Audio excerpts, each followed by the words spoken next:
কাপাসিয়া উপজেলার কাপাসিয়া সদর ইউনিয়নের ২ নং ওয়ার্ড আওয়ামী লীগের উদ্যোগে ও যুবদল নেতা হিরণ শেখের সভাপতিত্বে ও সার্বিক ব্যবস্থাপনায় একটি মিছিল ও আলোচনা সভা অনুষ্ঠিত হয়। আলোচনা সভায় হিরণ শেখের সভাপতিত্বে বক্তব্য রাখেন অ্যাডভোকেট আজিজুর রহমান বাবুল, মোহাম্মদ জহির ফকির, মোহাম্মদ সাজেদুল মুবারক, মোহাম্মদ মুজাহিদ সরকার অশ্রু ও মোহাম্মদ রুহুল আমিন।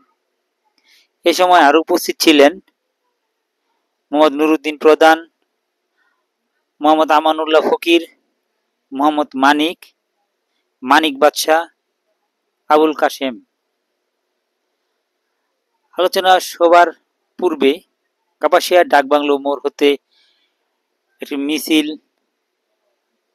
কাপাসিয়া কেন্দ্রীয় ঈদগাহ মাঠ হয়ে বঙ্গবন্ধু তাজউদ্দিন চত্বর দিয়ে ডাকবাংলোর সামনে এসে শেষ হয়।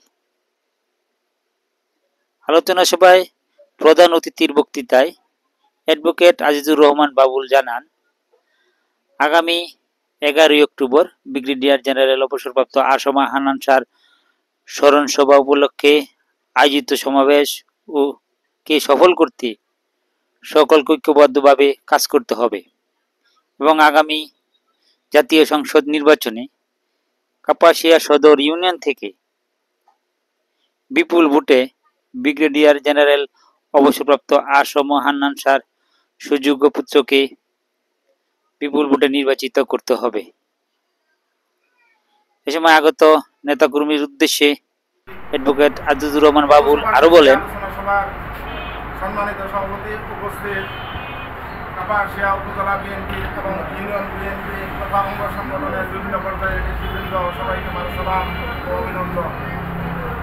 আসলে আমাদের আজকের এই পথসভার অর্থই হলো আগামী দিন কিভাবে বিএনপিকে জনগণের সামনে সুন্দরভাবে উপস্থাপন করা যায় এবং জনগণের সামনে আমাদেরকে কিভাবে জাতীয়তাবাদী দলের উপর যে একটি ষড়যন্ত্র হচ্ছে সেই ষড়যন্ত্রকে কিভাবে মোকাবেলা করা যায়, সেই লক্ষ্যে আমরা নবীন প্রবীণ সকলে মিলে আমরা মানুষের সামনে আগামী দিনে শাহ রিয়াজুল হান্নান রিয়াজ ভাইকে কাপাসিয়া থেকে কিভাবে বিজয়ী করতে পারি সেই লক্ষ্যে আমরা একযোগে কাজ করব এই আশাবাদ ব্যক্ত করছি। পাশাপাশি আগামী 11 অক্টোবর আমাদের মহান নেতা সাবেক বিএনপির স্থায়ী কমিটির প্রভাবশালী সদস্য ব্রিগেডিয়ার আসম হান্নান শাহর নবম মৃত্যুবার্ষিকী উপলক্ষে কাপাসিয়ায় আগমন করবেন বাংলাদেশ জাতীয়তাবাদী দলের মহাসচিব, যিনি ইতিমধ্যে জনগণের মণিকোঠায় পরিচ্ছন্ন রাজনীতিবিদ হিসাবে নিজের অবস্থান তৈরি করেছেন। ওনার সেই আগমন উপলক্ষে আমরা কিভাবে সর্বোচ্চ সংখ্যক লোক সমাগম ঘটাইতে পারি, আমরা সেই লক্ষ্যে আজকে মিছিল করেছি।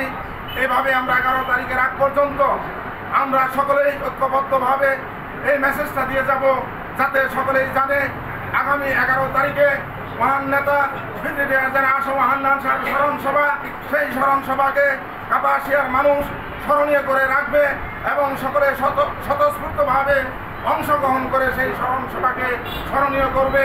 এই আশাবাদ ব্যক্ত করে আমি সকলকে ধন্যবাদ জানিয়ে আমি আমার বক্তব্য শেষ করছি। বিশেষ করে আমাদের স্নেহবাদ অঞ্চল ভাই যে নিবেদিতভাবে সারাক্ষণ নিজের কর্ম রেখে আমাদের এই দলের জন্য, আমরা যেভাবে দলের জন্য পাগল প্রায়, সেরূপ সেই পাগল প্রায় হয়ে সাংগঠনিকভাবে সারাক্ষণ কাজ করে, সকলের সাথে যোগাযোগ করে, তাই হিরণকে এবং হিরণের সহযোগিতারা তাদের সকলকে ধন্যবাদ জানিয়ে আমি আমার বক্তব্য শেষ করছি। বাংলাদেশ জিন্দাবাদ, বাংলাদেশ জাতীয়তাবাদী দল জিন্দাবাদ, আসম হান্নান শাহ অমর হোক, শাহ রিয়াজুল হান্নান জিন্দাবাদ। সবাইকে ধন্যবাদ।